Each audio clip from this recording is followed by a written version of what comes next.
Porque não recebestes o espírito de escravidão, para viverdes outra vez atemorizados, mas recebestes o espírito de adoção, baseados no qual clamamos, Abba, Pai. O próprio Espírito testifica com o nosso espírito que somos filhos de Deus. Ora, se somos filhos de Deus, somos também herdeiros, herdeiros de Deus e co-herdeiros com Cristo, se com Ele sofremos, para que também com Ele sejamos glorificados. Saudamos a todos com a paz do Senhor Jesus. Podem assentar-se. Podem se assentar. A todos presentes e a todos que estão live ou que assistirão a esta gravação, que Deus os abençoe no nome poderoso de Jesus. Ó Deus, nós te damos graças por tua palavra, que é lida e aclamada, ela é viva e é eficaz. E te pedimos que o teu Espírito Santo nos ilumine, para que possamos receber a tua mensagem direta da tua palavra, no nome poderoso de Jesus. Amém e amém. O Evangelho de João começa dizendo que Jesus veio para os que eram seus, mas os seus não o receberam. E aí o versículo 12 diz assim, do capítulo 1 do Evangelho de João, diz assim: mas a todos quantos o receberam, lhes deu o poder de serem feitos filhos de Deus, a saber, os que creem no seu nome. E agora o texto que nós ouvimos aí de Romanos capítulo 8, versículos 15 a 17, está tratando de como essa filiação a Deus se processa. Então veja bem, começa dizendo que não é uma servidão a Deus, mas somos filhos dele, filhos amados, e isso é processado pelo próprio Espírito Santo de Deus. Coisa maravilhosa. Deus Pai nos elegeu para sermos seus filhos, Deus Filho nos alcança e faz o sacrifício vicário por nós, e nós o recebemos pela fé, e o Espírito então processa a filiação nossa ao Deus único, eterno e triuno e suficiente Senhor de todas as coisas. A palavra do profeta Isaías diz assim, que Deus desce do seu trono para levantar desde o monturo, desde o lixo, daquele meio onde é imprestável, levantar os pobres e abatidos de espírito e fazê-los assentar junto aos príncipes da sua glória.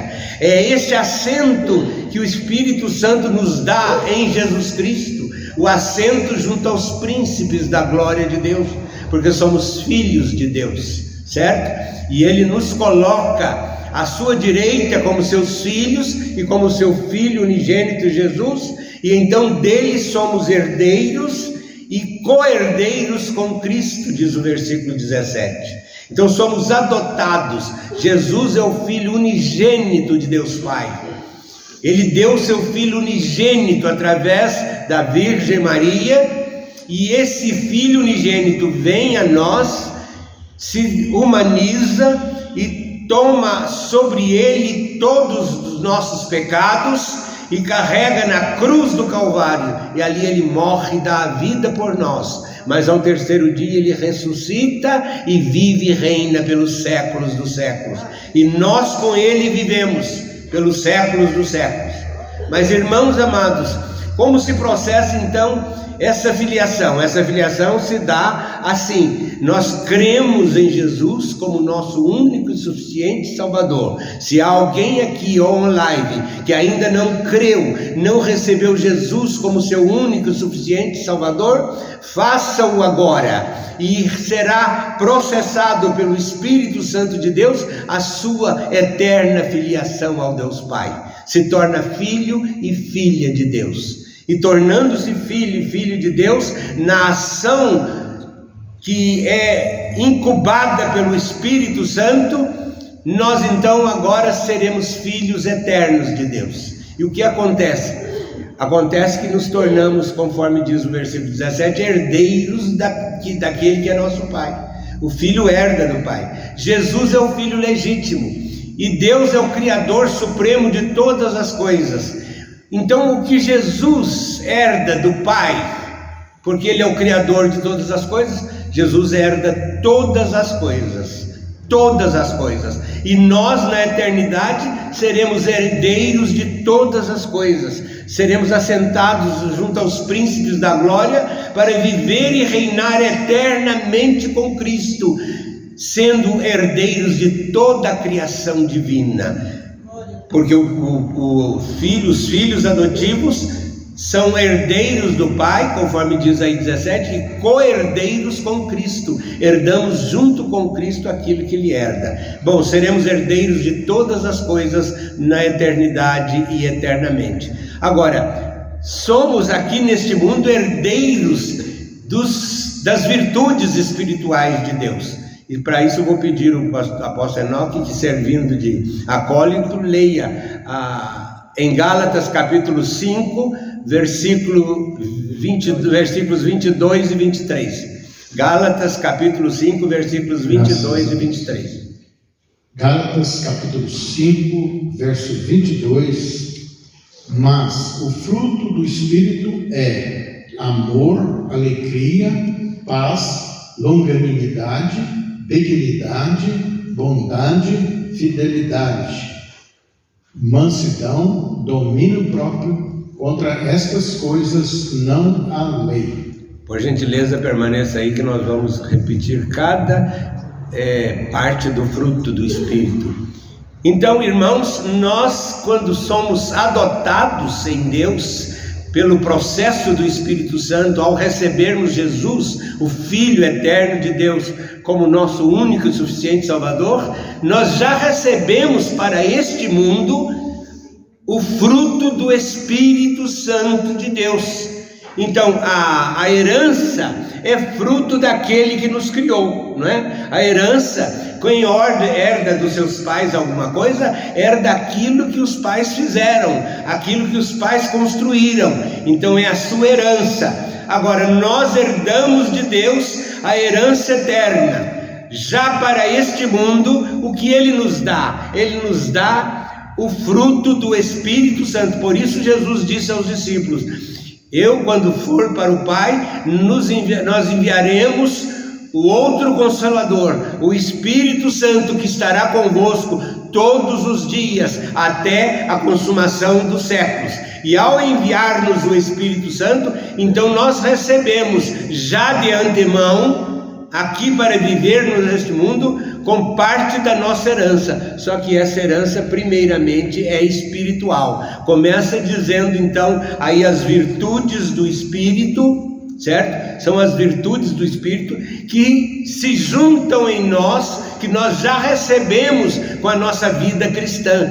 Todo cristão recebe não somente a sua salvação, mas com ela já recebe o fruto do Espírito, ao habitar em nós o Espírito Santo de Deus. E esse fruto, então é assim, é como se fosse, vamos dizer assim, como se fosse uma laranja com seus gomos. É um fruto do Espírito, não são frutos do Espírito, é um fruto só, e tem os seus gomos, que são, primeiro, amor. Então nós recebemos o amor de Deus. Prestem bem atenção, isso é muito profundo, porque quando a Bíblia fala do amor, referindo-se a Deus, na primeira carta de João, ele diz assim: Deus é amor, e nada sobrevive fora deste amor. Deus é amor, e este Deus que é amor, diz a palavra, lança fora todo medo, porque o medo produz tormenta. Logo, quem teme não é aperfeiçoado no amor, que é Deus. Então Deus é amor. Deus não tem um sentimento de amor como nós temos. Ele nos deu a toda criatura sentimentos de amor. Mas quando o Espírito habita em nós, por obra do seu próprio Espírito Santo, pela fé em Jesus Cristo, aí nós passamos a ter em nós Deus que é amor. Presta bem atenção, é muito profundo isso. porque quando eu uma vez perguntei a Deus, mas como se processa isso? Essa questão de tu és o amor. Então Deus diz assim: não há em mim somente um sentimento de amor. Pensa em todas as suas moléculas, em todos os seus átomos, pensa em toda a sua constituição do seu corpo. Cada isso aí no seu cérebro tem os neurônios, que você tem os neurônios da fé, os neurônios da vontade, os neurônios da fome, os neurônios do sentimento de ouvir, os neurônios de falar, de pensar. Agora, tira tudo isso, não é mais sentimento. Tudo isso em mim é amor. Eu não tenho neurônios de amor. Eu sou, todas as células em mim são amor. Aleluias! Glórias a Deus! E é esse amor que adentra em nós, quando nós recebemos Jesus como nosso único e suficiente Salvador. Então, pelo Espírito Santo, adentra em nós a virtude de Deus, que é amor. Então o cristão passa a viver não somente mais com sentimentos de amor, mas unidos a Cristo. O cristão passa a viver em amor.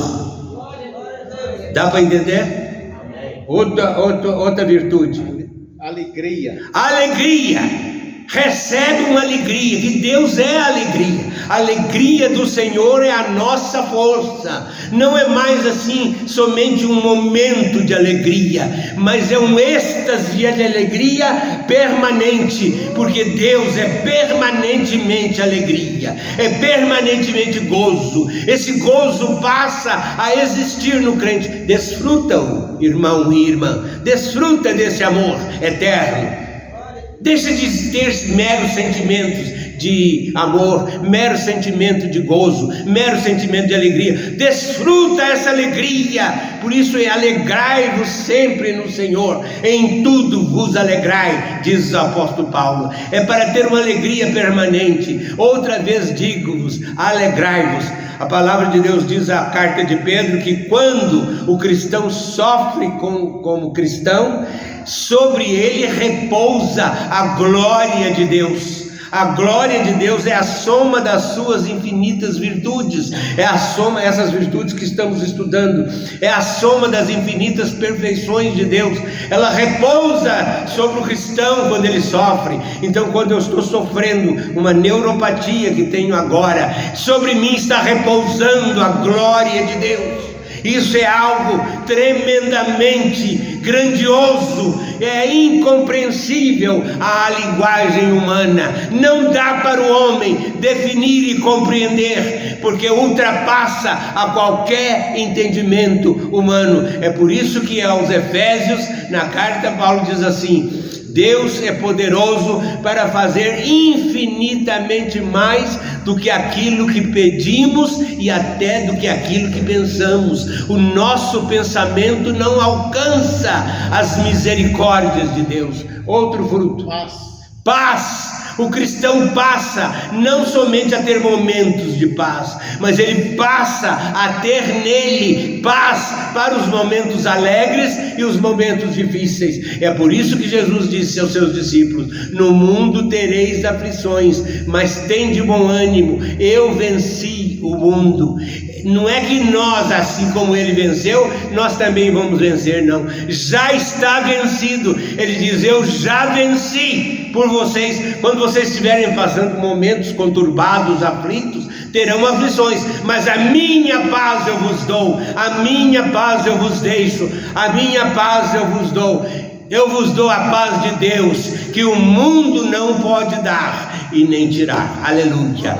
Então, no cristão, ele tem consigo a paz de Deus, que é uma outra virtude, que é um outro gomo desse fruto, que nós podemos sorver dele a qualquer momento na nossa vida. Está conosco a paz de Deus. Aleluia. Longanimidade. Longanimidade é o fruto que nos leva a ter paciência nos nossos pensamentos, nas nossas colocações, nos nossos entendimentos com o ser humano. Muitas vezes o cristão quer ficar bravo, quer assim discutir, quer sair do sério, como se diz, Não, o cristão não precisa disso. Ele tem a longanimidade do Espírito Santo. Muitas vezes nós nos calamos e a pessoa pensa, viu, eu fiz calar. Não fez. É que o Espírito Santo nos dá a longanimidade para esperar pacientemente que Deus venha e faça e nos dê a vitória.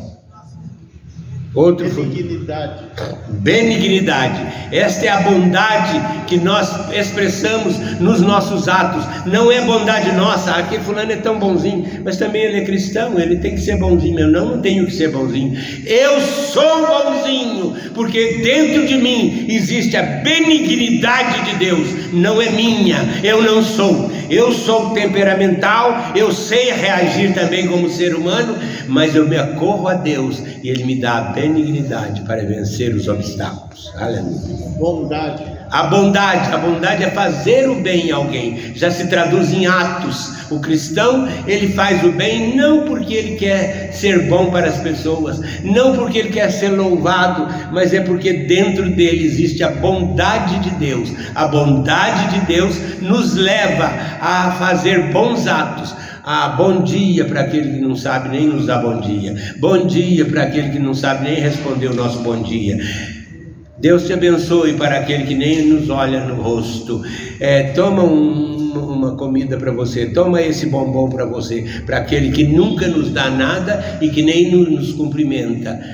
Ama o amigo e o inimigo. Eu costumo até fazer uma brincadeira, porque eu não posso tomar coisas que têm açúcar por causa da diabetes, então eu falo assim, o açúcar, eu amo açúcar, mas eu não gosto de açúcar. O açúcar eu amo por quê? Porque ele é bom para as outras pessoas, então eu dou, eu vendo, eu compro e dou às outras pessoas, coloco no café das outras pessoas, mas para mim eu não gosto, porque Deus não me mandou gostar dos inimigos, Ele mandou amar. Então eu amo os meus inimigos, mas não gosto deles.